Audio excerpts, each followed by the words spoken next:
Welcome to episode 122 of Norse Myths, Legends, and Folktales.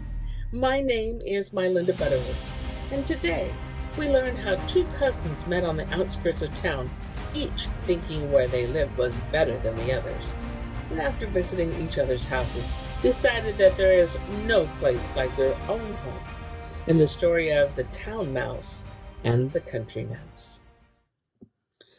Once on a time, there was a country mouse and a town mouse. They met on the outskirts of a wood where the country mouse sat in a hazel thicket and plucked nuts. "God help you, sister," said the town mouse. "Do I meet my kinsfolk here so far out in the country?" "Just so," said the country mouse. "You gather these nuts and carry them to your house?" said the town mouse. "Yes, I have to," said the country mouse, "if we are to have anything to live on during the winter." "The husk is big and the nut full this year," said the town mouse, "so I dare say they will help to fill out a starveling body." "Quite right," said the country mouse, and then she told her how well and happily she lived.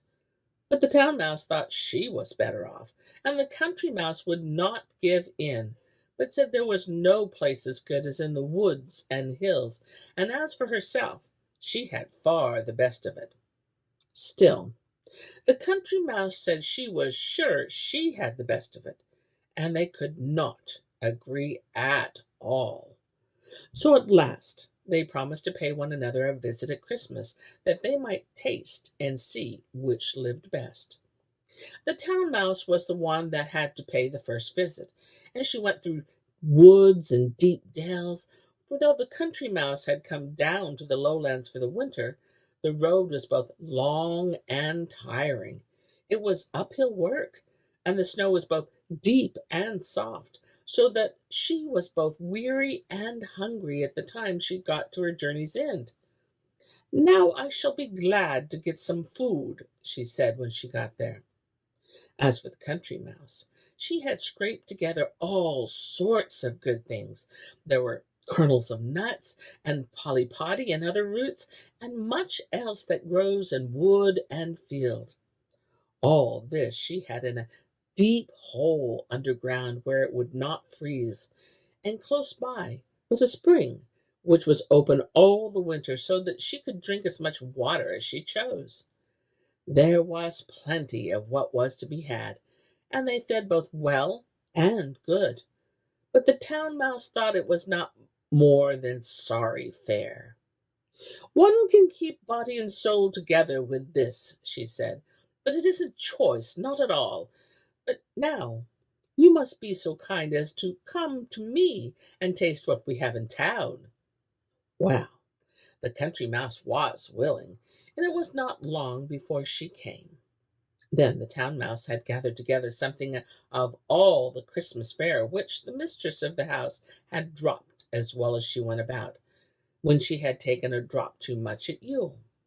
There were bits of cheese, and odds and ends of butter and tallow, and cheesecakes, and tipsy cake, and much else that was nice. In the jar under the ale tap she had drink enough, and the whole room was full of all kinds of dainties. They fed and lived well, and the country mouse seemed never to have had enough. She had never tasted such delicacies. At last she got thirsty, for the food was both strong and rich, and now she wanted something to drink. "It's not far off to the beer," said the town mouse. "That's the drink for us." And with that she jumped on the edge of the jar and drank her thirst out. But she drank no more than she could carry, for she knew the Christmas beer was strong. The country mouse thought the beer a splendid drink, however. She had never tasted anything but water, and now she took sip after sip. But she was no judge of strong drink, and so the end was she got tipsy before she left the dish. The drink got into her head and down into her toes, and she began running and jumping about from one beer barrel to the other, and to dance and tumble about on the shelves among the cups and mugs, and to whistle and whine just as though she were tipsy and silly, and tipsy she was. There was no gainsaying it. "You mustn't behave as though you had just come from the hills," said the town mouse. "Don't make such noise, and don't lead us such a life. We have a hard master here." But the country mouse said she cared not a pin for man or master. But all this time the cat sat at the top of the cellar steps, lying in wait, and heard all their talk and pranks. Just then the woman of the house came down to draw a mug of beer. As she lifted the trap door, the cat stole into the cellar and struck her claws into the country mouse.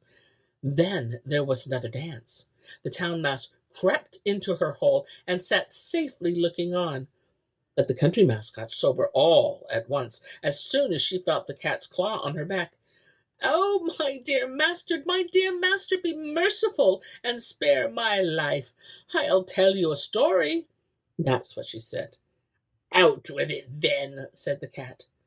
"Once on a time there were two small mice," said the country mouse, and she squeaked so pitifully and slowly, for she wanted to drag the story out as long as she could.